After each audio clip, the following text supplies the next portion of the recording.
Okay. Well, I might start giving a little bit of our introduction before handing it over, but I'm thrilled to introduce Dr. Maya Massing-Schaffer, who's our presenter today. She's one of the clinical psychologists here at InStride Health and is an invaluable resource. So we are so lucky to have her. And our presentation today will be on caring for young people with tics. And Maya will go over all of this as well, but if you have any questions, please feel free to put them in the Q&A box below. We will get to them closer to the end of the presentation.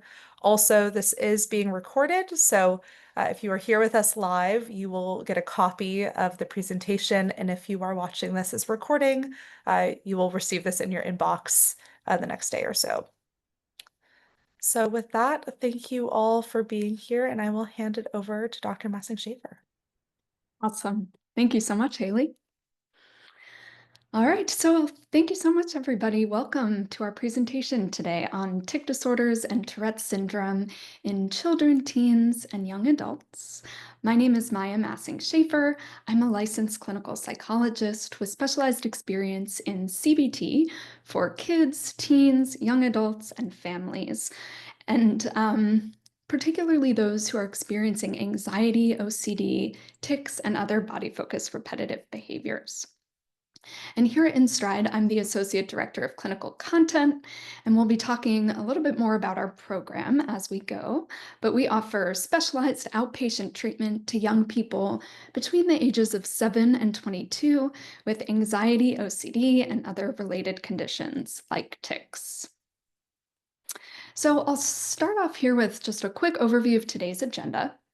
So first, we'll be talking about understanding tics and tic disorders, and then we'll be talking about how to treat tic disorders, and then finally we'll talk about where to find help, and specifically the kind of treatment and support that we can provide here at InStride.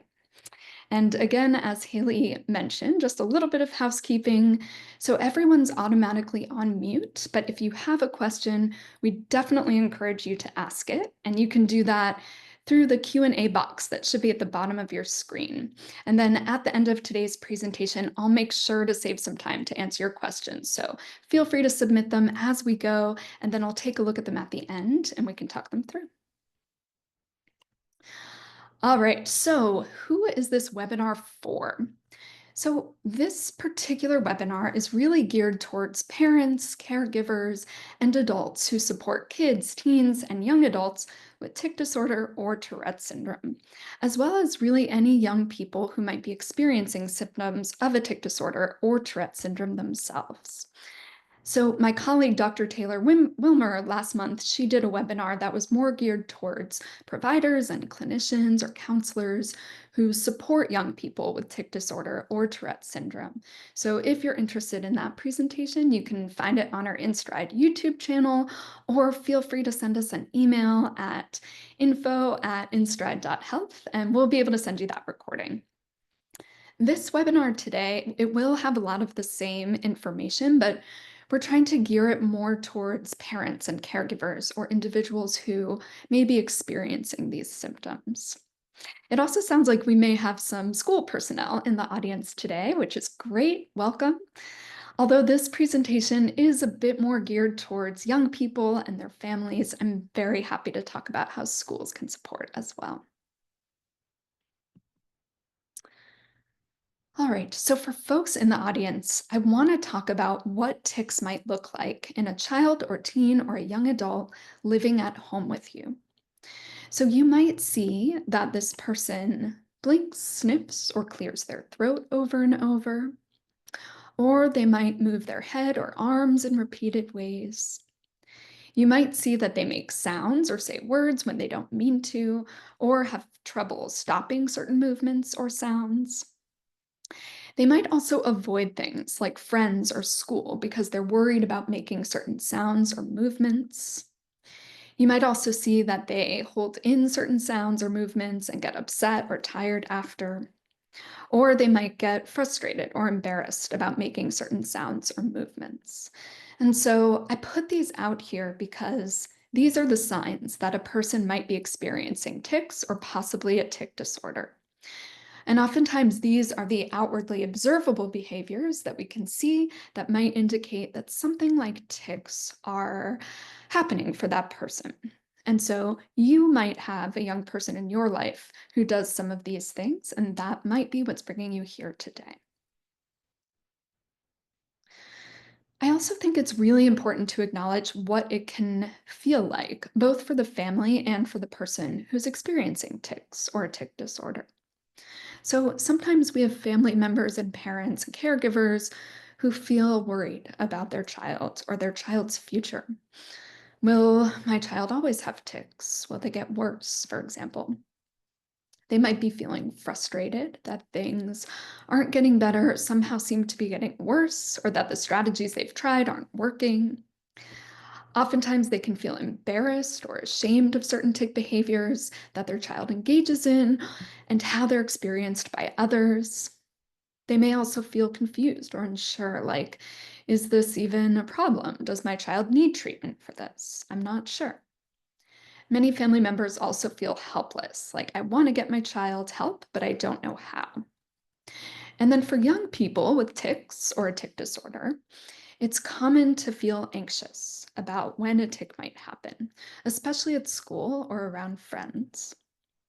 They may feel frustrated that they can't control the movements or sounds even though they try. Many feel embarrassed by their tics and worry others might notice or judge them. Some start to feel isolated, alone, or left out by peers and hopeless, like nothing they do to try to stop the tics is working and it just won't get better. And so, part of the reason why we're doing this is to help other people recognize that you're not alone. Both if you're a young person who experiences tics, and also if you're a parent or a caregiver supporting someone with tics. In part because what we know now is that tics are very common.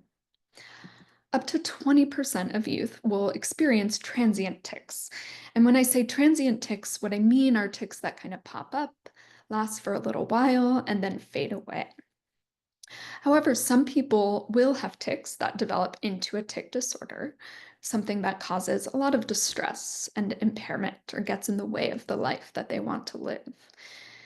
And what we know is that tic disorders are a lot less common. So, although 1 in 5 youth will experience transient tics that come and go over time, around 0.3% of youth will experience a tic disorder. And so, because many tics can be temporary, not all tics need treatment. But the good news is that when tics do elevate to the level of a tic disorder, we have treatments that work. And we'll talk more about those treatments later in this presentation. All right, so let's start by understanding tics. So, what tics and tic disorders are, and also how we think about them. So, what are tics? A tic is defined as a sudden, repetitive sound or movement that can be hard to control. And we kind of divide tics up into vocal tics and motor tics. When we talk about vocal tics, we're talking about sounds a person makes that are sudden, repetitive sounds. And then when we're talking about motor tics, we're talking about body movements or how they move or things that they do physically with their body.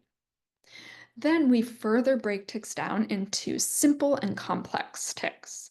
And so when we talk about vocal tics, we might start by talking about simple vocal tics. And here, a simple tic is going to be kind of a simple brief tic. Something that kind of happens in isolation. Oftentimes it's more subtle or harder to spot. But again, for a simple vocal tic, it might be things like sniffing, grunting, throat clearing, something simple and singular. And then we might also talk about complex vocal tics. So these tend to be tics that are multiple tics that are strung together in combination, or a tic that happens repetitively over and over. So that might be things like repeating words that they may have said. Maybe they said it once and then they say it several more times as a tic. It could be repeating words that other people have said. So maybe somebody else says a sentence and then a person tics by saying the same sentence. Or it could be things like sudden shouting, curse words, those sorts of things. And then with motor tics, it's the same. So we can divide them up into simple and complex motor tics. A simple motor tic, again, is a singular short motor tic, something like a hard blink or a facial grimace or a head jerk. Whereas a complex motor tic might be a string of those motor movements all together. So, several things in combination here, maybe a head jerk and a shoulder shrug and an elbow movement. Or it could also be mimicking movements of other people. So that could be things like flapping or arm flailing, but again, things that are multiple or more complex. And so when we think about tics, we divide them into these categories: vocal and motor, simple and complex. And that kind of helps us think about how to address them, what type of treatment, and where to focus our treatment. All right, so as I mentioned before, tics can be transient or temporary, and not all tics need treatment. So, when we're thinking about transient tics versus tic disorders, here are the things that we tend to keep in mind. So, if tics are simple, meaning they're singular, simple motor or vocal tics, if they're infrequent, and if they're hard to notice, meaning they're not very bothersome, they're not very disruptive, then we'll usually recommend watching and waiting. So we'd really encourage parents not to give attention to the tics, just sort of be mindfully aware of these tics. And if they get worse, then we might think about reassessing or think about something like treatment. But really, if they're temporary, non disruptive, not bothersome, then we can leave them alone. And usually they will fade over time. That being said, if tics are painful, like physically painful, upsetting, or distressing to the child, getting in the way of things like school, activities, or social relationships, then that's something that we might think about elevating to the level of a tic disorder and something that might be worth finding treatment for. Um, and so, really, when it comes to tics, if they become frequent, distressing, and impairing, that's when we're thinking about addressing them through treatment so that we can help the kids get some strategies and get back into their life. All right, so when it comes to tic disorders, here are some numbers to keep in mind. One is that tic disorders are much more prevalent in boys than girls. They tend to be diagnosed 3 to 4 times more often in boys than in girls.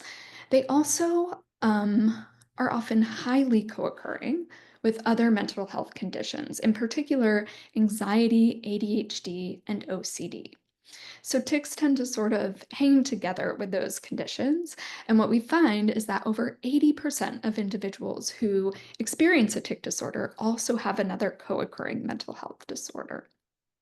And then about half of those will also have comorbid OCD. So tics and OCD in particular tend to hang together. All right, so let's talk about the different types of tic disorders. So, a tic disorder is typically determined by the level of distress that it causes for a person, the level of impairment, meaning how much it gets in the way of a person's life, and the duration. And so, because transient tics are so common, we want to make sure that we're not misdiagnosing somebody when a tic is really just popping up and then it's going to fade away over time. And so typically we're looking for a duration of about 12 months or more, but we'll break it down with the different tic disorders that we can diagnose. So, for somebody who has a tic or a series of tics that are at a high level of distress and they are highly impairing, but maybe they haven't been around for at least 12 months, then we can diagnose what's called a provisional tic disorder. So here we're saying this rises to the threshold of probably needing treatment, even though it hasn't been around for a full 12 months. Once we do hit that 12-month mark, then we can base the diagnosis on what types of tics a person is experiencing. So if a person is experiencing motor tics, motor only, not vocal tics, and they've lasted 12 months or more, and they're distressing and impairing, then we might think about something like a persistent motor tic disorder. If they only have vocal tics and those are distressing, impairing, and have lasted for 12 months or more, then we might think about something like persistent vocal tic disorder. And finally, if they have both vocal and motor tics together, and it's lasted for 12 months or more, then we're thinking about Tourette's syndrome. And so I wanted to out, lay out these different terms because these are the different diagnoses or words that you might hear. And specifically, what Tourette's syndrome means is it's just a combination of motor and vocal tics together. But if somebody just has motor or just vocal, then they might get a persistent motor tic or persistent vocal tic disorder. Okay. All right, so let's talk a little bit about why tics happen. When we're understanding the tics that a child's experiencing, we're oftentimes looking for something that's called the premonitory urge that then comes before and leads to the tic behavior. And so, premonitory urge is just like a fancy therapy term for that feeling that a person has right before they do a tic behavior. So, premonitory, you can think of like a premonition, right? Like premonition, you're seeing the future. It means that a tick is coming. And a lot of times, the way that I'll explain this to people who don't experience ticks is that it's like that feeling you get right before you sneeze. So most of us can imagine that feeling you have right before you sneeze, right? It's like a tickle in your nose or that feeling kind of in the back of your throat or kind of in the back of your head where you know a sneeze is coming. That's what the premonitory urge is like. It's that internal sensation that a person feels right before they do the tick behavior. And so here's the thing with the sneeze. You might feel that sneeze coming on, and in theory, you could stop it, right? Like you could stop yourself from sneezing, but it's really hard and it's pretty uncomfortable to do so. And oftentimes we think of sneezes as happening automatically. You have that sort of warning sign that it's coming, and then it happens, and you feel better, right? You get some relief once you sneeze. So, tics are very similar. A person who experiences tics might have that premonitory urge, and then they do the tic and they feel better. They get some relief from that tic. And so, when we're thinking about and understanding a person's tics and thinking about how we might treat those, we're looking for this premonitory urge leading to the tic behavior. And again, it's like that feeling you have right before you sneeze. So here's what keeps tics going over time and can lead tics to develop into a tic disorder. So a person with tics might have that premonitory urge that then leads to a tic behavior, and they get an immediate feeling of relief. This in itself is reinforcing, right? They do the tic, they feel a sense of relief. And this is in part why this cycle keeps going. But there are a couple of other things that happen.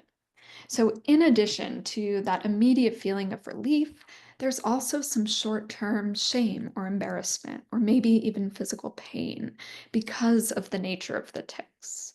So, tics can sometimes be very sudden and violent and can actually be quite painful for a person experiencing those tics and can be very disruptive to their lives.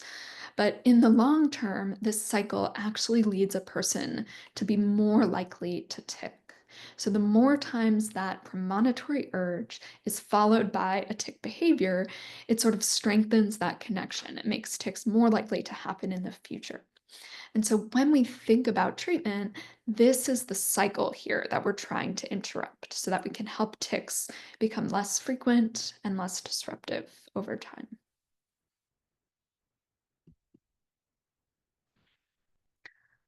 All right, so now we talked about how tics and OCD have a lot of overlap. That was something I mentioned earlier in the presentation, and we often get a lot of questions about how tics and OCD are different. So I wanted to talk for just a minute about how we think about them just a little bit differently. So generally, a tic behavior is going to be driven by that internal sensation, physiological sensation of discomfort caused by the premonitory urge. In contrast, an OCD compulsive behavior is driven by an obsessive thought. So it's an intrusive, upsetting, distressing thought or image that pops into a person's head that then leads them to feel emotional distress, which then leads them to engage in that OCD compulsive behavior. So, again, the tic behavior is driven by an internal physiological sensation. The OCD compulsion is driven by an intrusive thought and then associated anxiety and discomfort. And oftentimes the tic behavior feels involuntary, right? It's like that sneeze response. Yes, you could stop yourself from sneezing, but it would feel really uncomfortable and hard to do. So, same thing with tics. You can stop yourself from ticking, but it feels involuntary and it feels very hard to stop it, especially in the moment. Whereas sometimes we talk about how OCD compulsions tend to be a little bit more under conscious control. And what I mean by this is the person is aware that they're doing the compulsion and it happens to get relief from that obsession. That said, that definitely doesn't mean that tics are never under conscious control or that compulsions are never automatic. There's definitely some overlap. So sometimes I'll think of this as like tics are like a sneeze, and OCD compulsions are like scratching an itch, right? You have an itch, it's very distracting. It's hard not to think about it. You know that you shouldn't scratch it because scratching it is probably just going to make it worse, but it would feel really just so good to be able to scratch that itch. And so then you scratch it. That's kind of under your conscious control. And in the moment, it's going to feel really, really hard. It's just a bit less automatic than something like a sneeze. And so tics and OCD are different. We do have different ways of telling them apart, and these are some of the things that we're looking for when we're trying to distinguish one from the other. That being said, there is a condition called Tourette OCD, where tics and OCD can start to blend together. But what we know is that the type of treatment that we do, exposure and response prevention, and using strategies from habit reversal training and CBIT, all things we'll talk about in a bit in this presentation, can be really helpful for that combined presentation as well. Okay, so let's talk about someone that we had here at InStride, Gordon. Gordon is not his real name. I've changed some identifying information, but I want to talk about how tics can show up. And then we'll also talk a little bit later about what treatment looked like for Gordon here at InStride. So, Gordon was a 17-year-old male who lived at home with his mom, dad, and his two younger brothers. He really loved playing piano, he really loved fencing, and he had previous diagnoses of ADHD and anxiety. His mom also shared with us that when he was younger, like around 8 or 9, he had some of those transient tics that came and went, like a hard blink. But again, they went away over time, and tics didn't really become a problem for him until he entered 10th grade, when the workload of school started to really ramp up and people started talking about colleges, and that's when tics reappeared and became quite interfering and impairing for him. And that's when his family brought him to us at InStride. So, when he came to InStride, we diagnosed him with persistent motor tic disorder and social anxiety disorder. So, it's really common when folks come to us that they've been given a diagnosis of anxiety, but it's nonspecific. And so, what we're able to do oftentimes is get a little bit more specific about the type of anxiety that they're experiencing. And so, what Gordon shared with us was that he was experiencing simple and complex motor tics. So, things like a hard blink, a facial grimace, head movements like a head jerk to the side, shoulder shrugging, and arm movements. And oftentimes it would be kind of a combination of those, like a head jerk and a shoulder shrug, and then an arm movement. And what he said was that these were both painful physically and also embarrassing. So they were getting in the way of his social relationships. They were getting in the way of his academic studies. And one thing he said was that they weren't happening as often while he was playing piano and while he was fencing, which is relatively common. Tics tend to sometimes be less frequent when a person is in a kind of flow state. So when they're doing something using their procedural memory that's almost automatic. But they were getting in the way of academics in particular and social situations. And he reported that he had a long standing history of feeling anxious in social situations, worried about being judged by his peers, especially in those less structured social situations. So, like gathering at a friend's house, finding a place to sit at lunch, or navigating the hallways between classes, especially in the larger high school. That really ramped up his anxiety, and tics were more likely to happen in those social settings as well. And then finally, parents were able to give us a lot of really great history. He had a loving and supportive family who cared a lot about getting Gordon the support that he needed. And they did acknowledge doing some things that might be inadvertently reinforcing his tic behaviors, in part because Gordon reported and we observed in the initial sessions that talking about tics made tics more likely to happen. And so, what parents noticed is that they tended to avoid talking about tics at home as a way of trying to not put him in a state of distress. And they also would occasionally pick Gordon up from school early or from social events early where he started to feel anxious and where tics were more likely to happen. And so we'll talk next about treatment in general for tics and tic disorders, and then we'll talk a little bit more about what treatment looked like for Gordon specifically at InStride. So keep this story in mind. So, given what we know about tics, how do we treat tic disorders? There are some really good evidence based cognitive behavioral treatments for tics. One is called HRT or habit reversal therapy or habit reversal training, and one is called CBIT or comprehensive behavioral intervention for tics. And they both pull on similar cognitive and behavioral strategies. So the things that we focused on most oftentimes at InStride are awareness tracking, first and foremost, developing a competing response, and then practice, practice, practice, practice. These are kind of the three ingredients of treatment. And so I'll talk about each of these components next. Starting with awareness tracking. So, with awareness tracking, the first thing that we're asking kids, teens, or young adults to do with us is to describe their tic. First and foremost, we want to understand what their tic triggers are. Specifically, what are the situations, emotions, thoughts, places, and times of day that make their tics more likely to happen. So, like I mentioned before, Gordon would tick more often in social situations. He would tick more often when he was talking about ticks. And what we'll find for some kids is that they tick primarily at school, but less often at home. Or maybe they tick, more often at home, but really not at school at all. Sometimes kids will tick more often in the evening when their sort of emotional and cognitive resources are depleted from the school day. And so the evening becomes a particularly vulnerable time.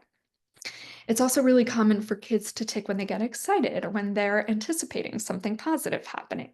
So ticks can really accompany a range of different kinds of emotions. What we want to understand is what that looks like for each individual person. And parents, you all can be a huge help in this process, especially with younger kids, since you all have extremely valuable insights into your child's tic behaviors and can really help describe what the tics are and when they're more likely to happen. Then we'll ask the person experiencing tics if they're able to describe that premonitory urge. And if they don't recognize it yet, then we'll work on building awareness to it, but sometimes they do recognize it. What we know is that for kids about 10 and younger, it can be really hard for them, even with awareness training, to describe that premonitory urge, and that's okay. Then we're also asking young people to describe the tics or tic that they engage in. And this is usually a little bit easier for those younger kids. And if they're willing to demonstrate for us so that we can see what it looks like and then help them develop more awareness for it over time. So once we have a sense of kind of what the tics are looking like, then we'll work on awareness tracking.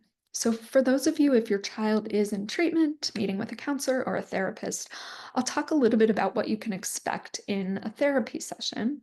I'll also talk about what that can look like at home and specifically how parents can support.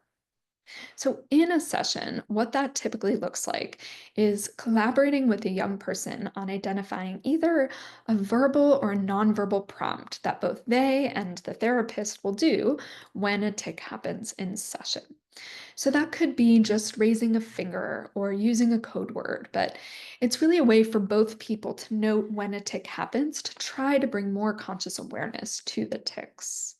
And so, what that might look like in session is that if a child tics, the therapist might wait for them to raise a finger.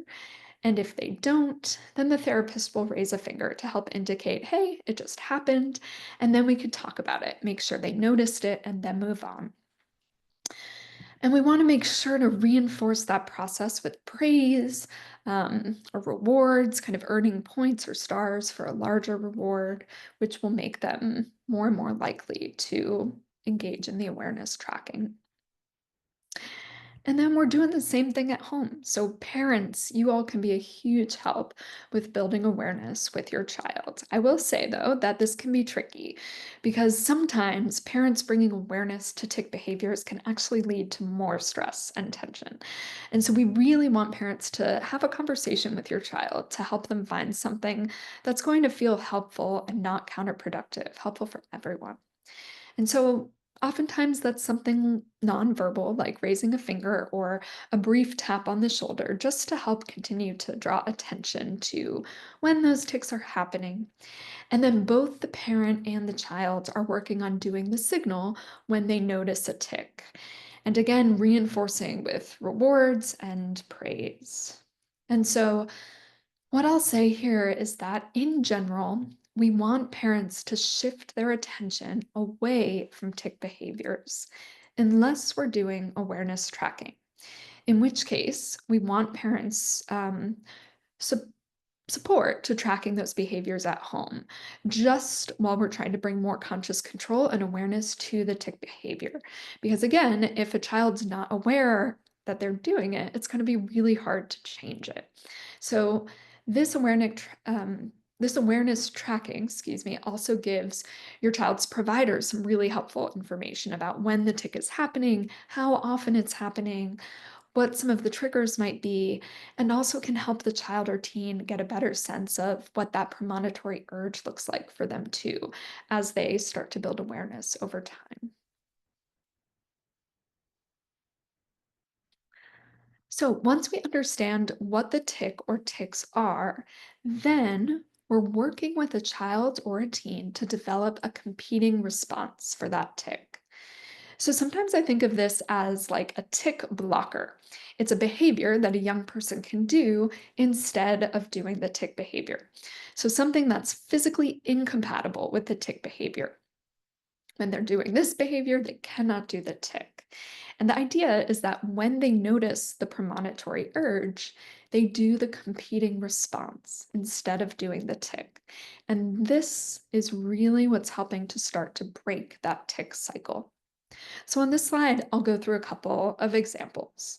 So if somebody has a shoulder shrug tic, The competing response might be to push their shoulders down. It kind of activates the same muscle region, but it's much less noticeable than shoulder shrugging. If their tic is something like elbow flapping, then they might press their elbows against the side of their body as a competing response. If their tic is sniffing, they might part their lips and breathe in slowly and out slowly. So here, instead of a short, fast sniff, they're taking one long breath, breathing in for 5, breathing out for 7, for example. Or if their tic is tongue clicking, their competing response might be to push their tongue against the roof of their mouth, which again, activating the tongue but not making a sound that's going to be noticeable by others. And so, ideally, a competing response is something that is physically incompatible with the tic behavior, is less painful and less noticeable, and can be held for 1 minute while they ride the wave of that premonitory urge.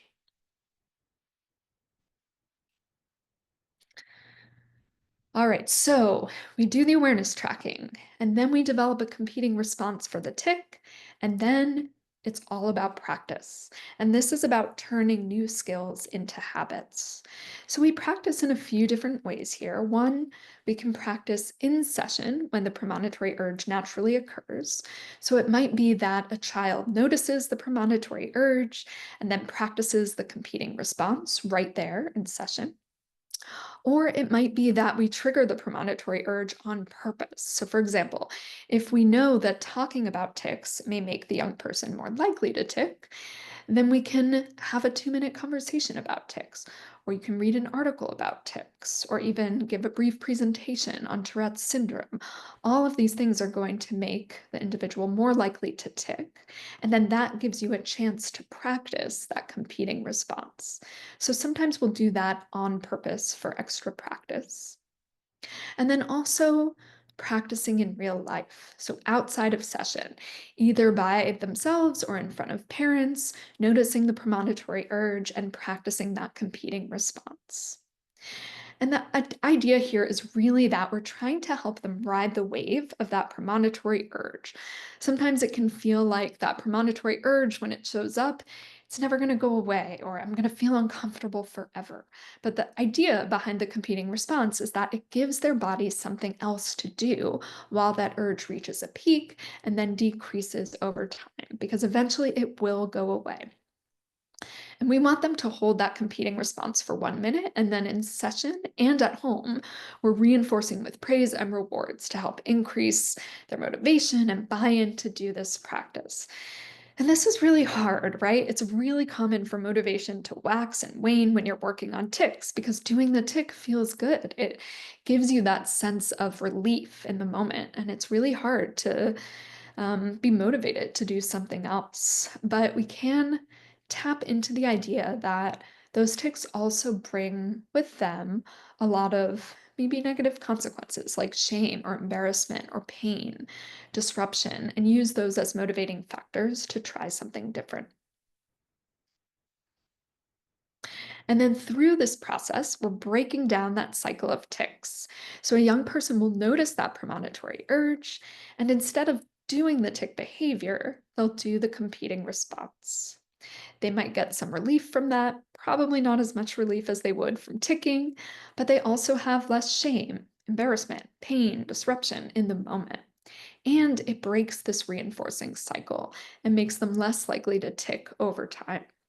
So we may not be able to eliminate tics entirely, but our goal is to get them to a more manageable place where a child can really feel like they can live their life and do the activities and build the friendships that they want without feeling like tics will get in the way.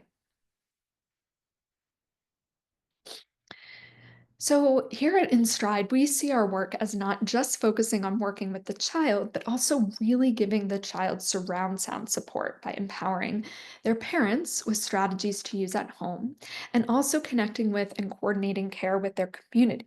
So, whether that's their school, their pediatrician, or any other external providers in their life.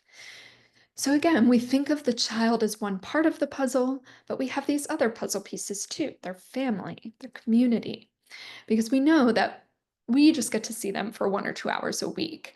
But oftentimes, you all are the ones who get to see them and support them much, much more. And so we see this coordination as a big part of what we do at InStride.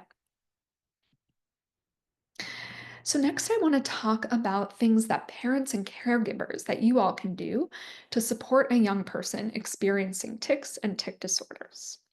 So, here at InStride, when we're working with parents and caregivers, we'll usually focus on that awareness building or awareness tracking in the beginning of care. So, again, here parents can support by helping your child notice when the tic is occurring. And we just want to do this during the awareness tracking phase of treatment, because after that, once the child is building awareness to the tics and the premonitory urge, we'll work with parents to actually shift attention. So, like I mentioned before, we want parents to pay attention to tics when we're building awareness, but after that, we actually want parents to just remove attention from tics. Because the less attention you give, the less reinforcement they get, and the less likely they are to happen. So anything that parents pay attention to is going to get reinforced or be more likely to happen again and again, even if it's negative attention. And so we want parents to shift attention away from tics and instead shift positive attention towards the behaviors that you want to see more of. And oftentimes that's things like doing hard things even when those tics are happening, or staying in situations even when the tics are happening, and then practicing that competing response. We also work with parents to learn specific language to validate their child's emotions in the moment. So that might look like saying, I can see this is really hard for you right now, or it makes total sense that you're feeling frustrated. We also encourage parents to praise effort over outcome. So parents can say things like, I'm proud of you for trying to ride out that urge, rather than focusing on whether the tick actually happened or not. And then again, like I mentioned many times, we're reinforcing those positive behaviors with praise and rewards as well to help kind of encourage that extra motivation to work on things that are very hard.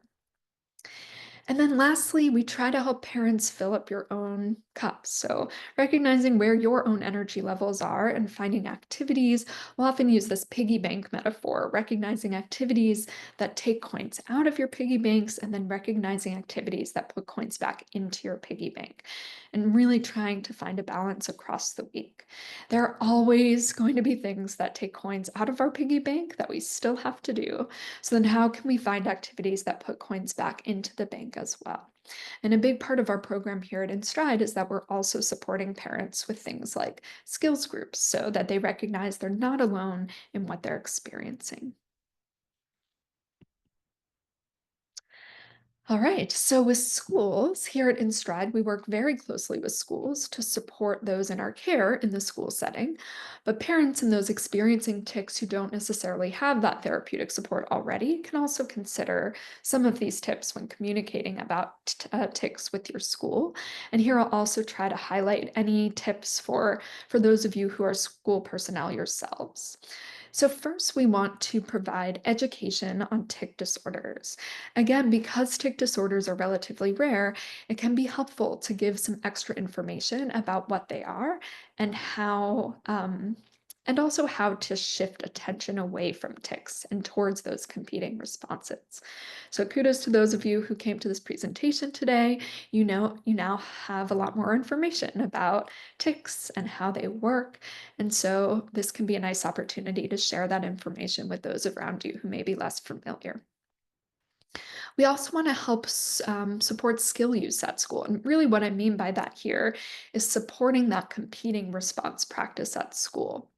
And then again, use the same reward system at home and at school whenever the child is practicing that competing response.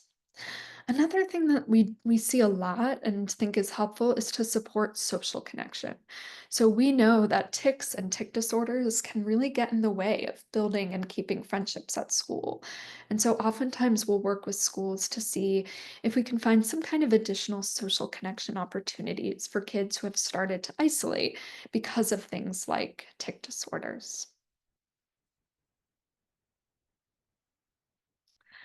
All right, so let's follow up with Gordon. So, Gordon came to us. Remember, he's the 17-year-old who had pre existing anxiety and ADHD and tics becoming more prominent in 10th grade. We diagnosed him with persistent motor tic disorder and social anxiety disorder. And so, his work with us followed the treatment that we just talked about. He started with noticing triggers and building awareness through awareness tracking or awareness training. And that's where we also got information about how common the tics were in those less structured situations where his social anxiety and stress tended to be higher. And then we worked on developing a competing response. Remember, he had a head jerk, a facial grimace, and some arm movements. So we worked on things like tucking his chin down instead of jerking his head, pushing his shoulders down, tucking his shoulders in, and then practicing those in session, at home, and out in the community. So, we talked before about how tics for him were less likely when he was playing piano or doing fencing. But he did note that they tended to occur when he was practicing piano by himself, especially if he got distracted or excited about a piece he was playing. And so, using those as opportunities to practice using that competing response was part of his care. And then we also reinforced with rewards. So for teenagers, rewards can be a little harder. Usually we find that kids 12 and younger are very reward motivated. Teens might be a little less motivated, but for Gordon, he also enjoyed playing video games, and he was really motivated by earning a special video game controller that he wanted to use. So his parents gave him the opportunity to earn points for practicing that competing response that then added up over time to getting this game controller that he wanted. We also coordinated with Gordon's school by helping to provide some additional education around what tics looked like for Gordon, in particular, what his triggers were and what sorts of supports would be helpful for him at school.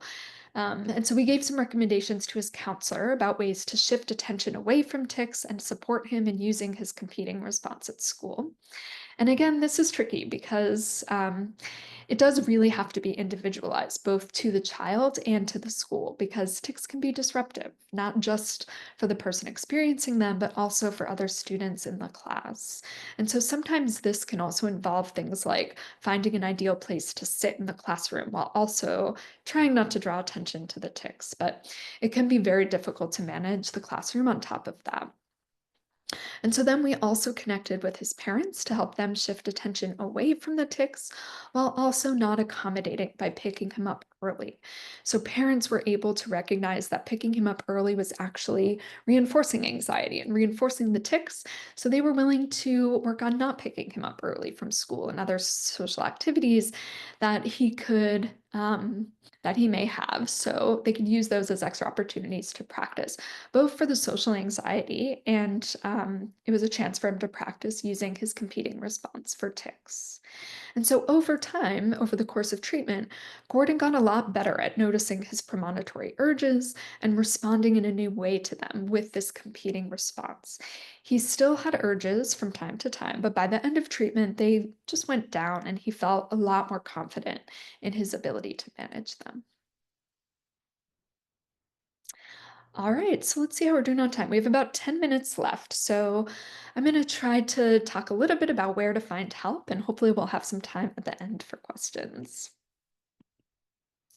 So I want to talk for a second about the kind of treatment that we offer at InStride, and then we'll talk a little bit about how to find our services in particular. So, at InStride, like I mentioned before, we provide specialized cognitive behavioral therapy for young people with anxiety, OCD, tics, and other related disorders. We focus on ages 7 to 22, and when folks come to our program, they're given a three-person care team to work with. So, they have their therapist who serves as the quarterback. They also have an exposure coach who really gets them hooked into treatment, kind of gets them motivated to engage. The exposure coach is both like our coach who can help them practice skills and strategies, and also like a cheerleader. So they get kids excited to come to therapy and really celebrate the gains that they've made over time. And then everybody has a psychiatrist on their team as well. So medication is not a required part of our program, but that psychiatrist helps to be sort of our medical liaison. They'll connect with the pediatrician, they can talk about medication options if a child and family are interested. Um, If a child is on medication, they can provide that medication management during the time they're in program, and so on. And then, like I mentioned before, we provide surround sound support. So we are both working with the child individually, we're supporting parents with parent coaching and parent groups, and we're connecting with the pediatrician and the school and any other external providers who would be helpful to coordinate care with. So we really see our role as not just working with the child, but working with the systems that surround the child as well. And our goal is to provide treatment in a way that is both accessible and affordable. And so we partner with most major private insurance companies, and we can get kids into treatment within 2 to 4 weeks, depending on family availability. So I like to highlight these pieces because I think these are the pieces that really make our program at InStride unique and the way that we're able to offer the specialized service to as many kids as possible. Okay, so in terms of how to access treatment at InStride, as parents or if you are a young adult, you can submit applications to us by going to our website, which is www.instride.health, and click on the button that says Get Started in the right-hand corner. And then that's going to ask if you are a referring provider, a parent or caregiver, or a patient or a child or young adult. And then it'll take you to this specific application for you. Once we receive the application, we'll reach out to the family for an initial phone screen and then sign them up for a diagnostic evaluation, followed by assigning them that 3-person care team and then enrolling them in our care. And finally, our treatment is a phased approach to care, which means that we start with more frequent and more intensive sessions at the beginning, and then we phase that out over time as a child starts to learn and use and practice those skills more independently outside of treatment. And I'm happy to answer more questions about this. But thank you all so much for listening to this presentation. I'm going to pause here and pass it over to Haley to do this last slide. And then if we have time at the end, it looks like we should have some time. We can go over any questions in the chat.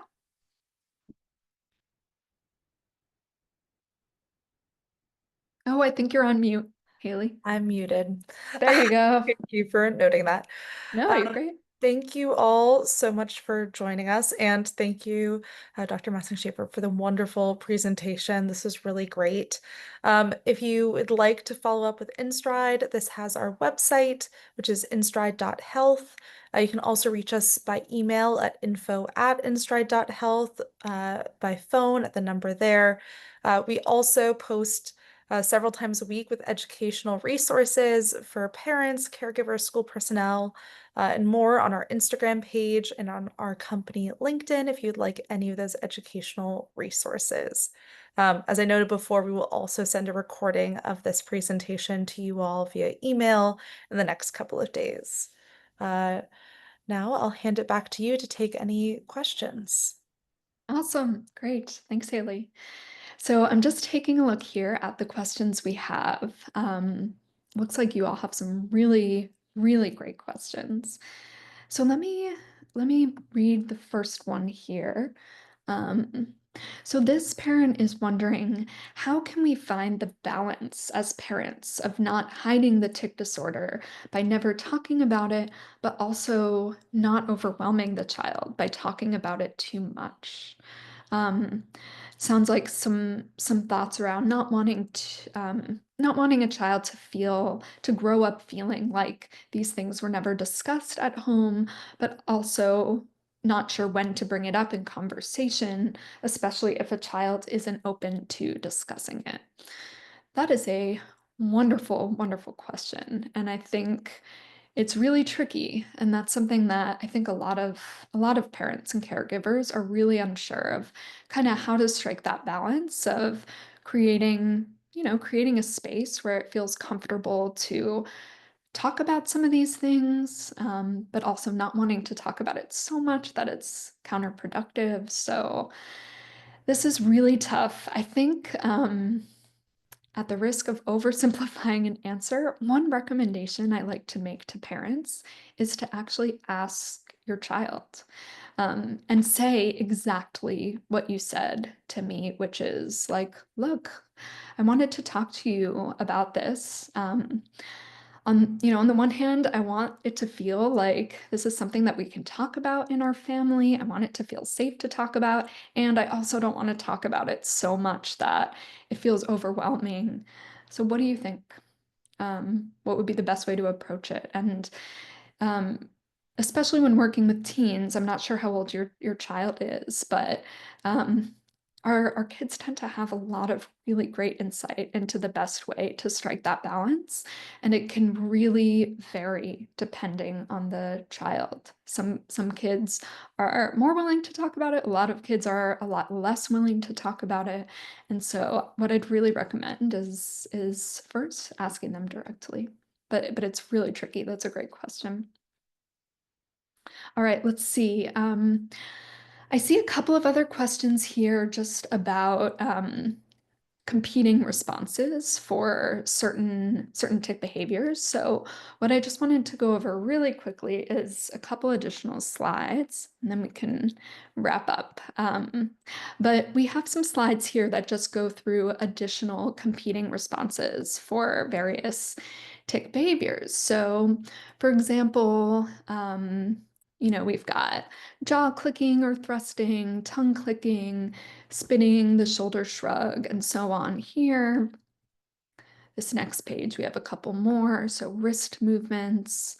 I saw one come up for knuckle cracking. So for that one, you could practice crossing your arms or folding your hands. And then we have a bunch more here. Body jerk, body twisting, and so on. And so, if those would be helpful, I'm happy to answer any specific questions about repeating competing response ideas. All right. Um, I think that might be it for our questions. So, Thank Haley, I'll pass it to you. Yeah, I was gonna say thank you so much again, and thank you for the questions. We really love hearing from you. And thank you all for attending. If there's anything we can still help answer, feel free to reach out to us via email. And thank you again, Dr. Massing-Schaffer, for the presentation. Awesome. Yeah, thank you all so much for being here. Really appreciate it.